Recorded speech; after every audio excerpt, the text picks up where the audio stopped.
Henesis Kapitulo 47. Nang magkagayoy, pumasok si Jose, at isinaysay kay Faraon, at sinabi, "Ang aking ama, at ang aking mga kapatid, at ang kanilang mga kawan, at ang kanilang mga bakahan, at ang lahat nilang tinatangkilik, ay dumating na mula sa lupain ng Kanaan, at narito, sila'y nasa lupain ng Gosen." At sa kanyang mga kapatid ay nagsama siya ng 5 lalaki, at mga iniharap niya kay Faraon. At sinabi ni Faraon sa kanyang mga kapatid, "Ano ang inyong hanap buhay?"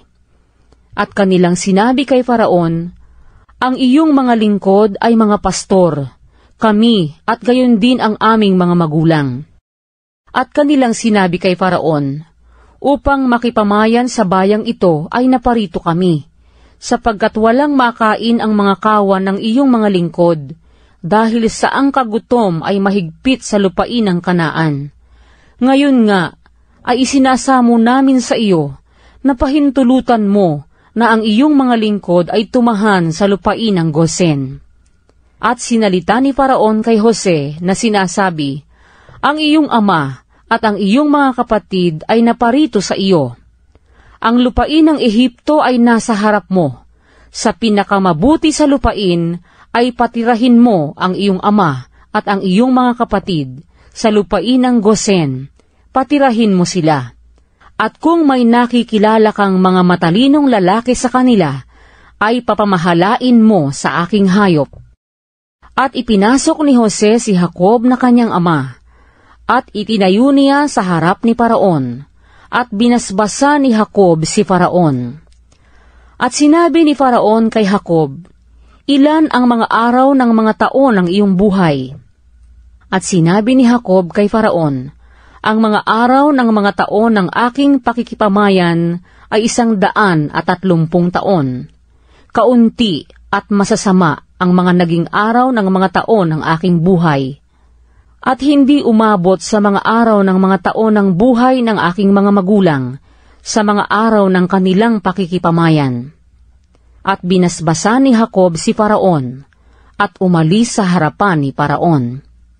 At itinatag ni Jose ang kanyang ama, at ang kanyang mga kapatid, at sila'y binigyan ng pag-aari sa lupain ng Ehipto, sa pinakamabuti sa lupain ng Rameses, gaya ng iniutos ni Faraon.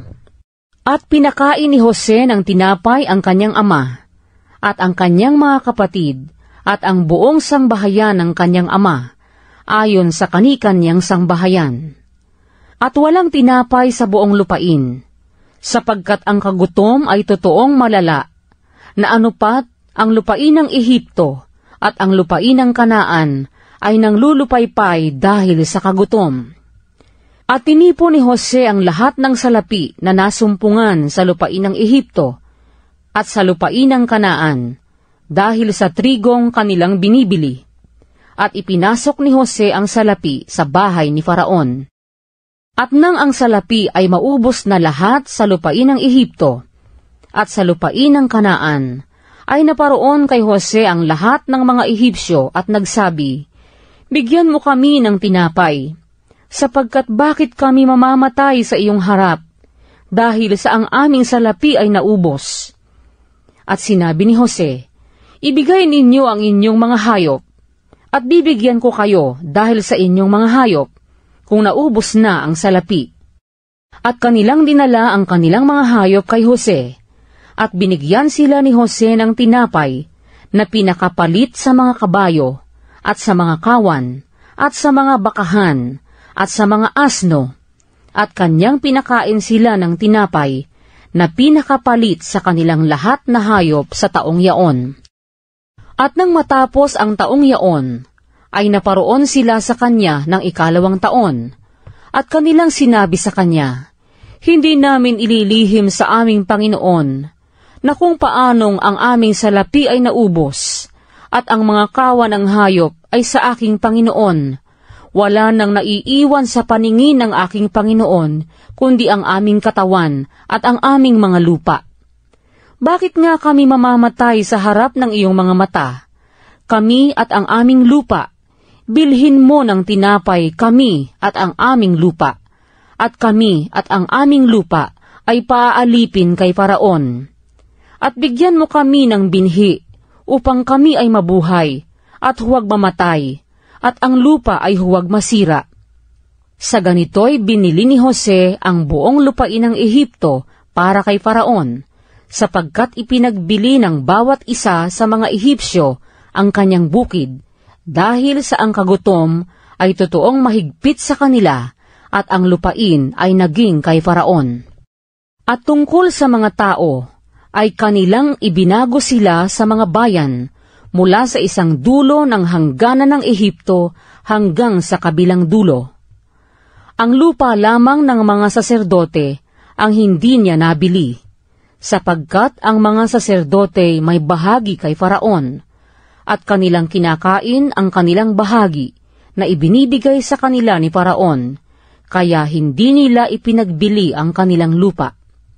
Nang magagayoy, sinabi ni Jose sa bayan, "Narito, aking binili kayo ng araw na ito, at ang inyong lupa'y para kay Faraon. Narito, ito ang ipangbibinhi ninyo, at inyong hahasikan ang lupa.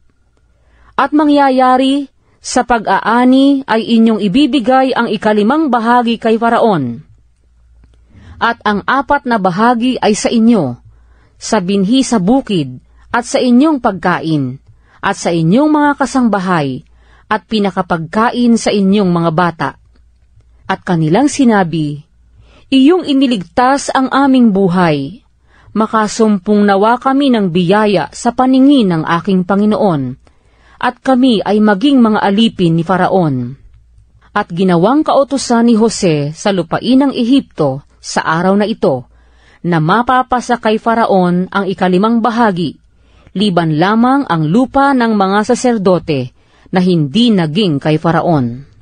At si Israel ay tumahan sa lupain ng Ehipto, sa lupain ng Gosen, at sila'y nagkaroon ng mga pag-aari roon, at pawang sagana at totoong dumami. At si Jacob ay tumira sa lupain ng Ehipto na 17 taon. Kaya't ang mga araw ni Jacob, ang mga taon ng kanyang buhay, ay 147 taon.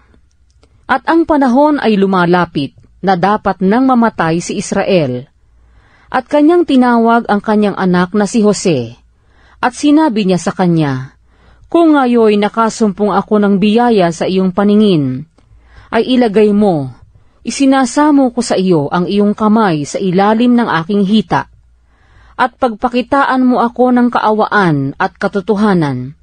Isinasamo ko sa iyong huwag mo akong ilibing sa Ehipto, kundi pagtulog kong kasama ng aking mga magulang, ay dadalhin mo ako mula sa Ehipto, at ililibing mo ako sa kanilang libingan."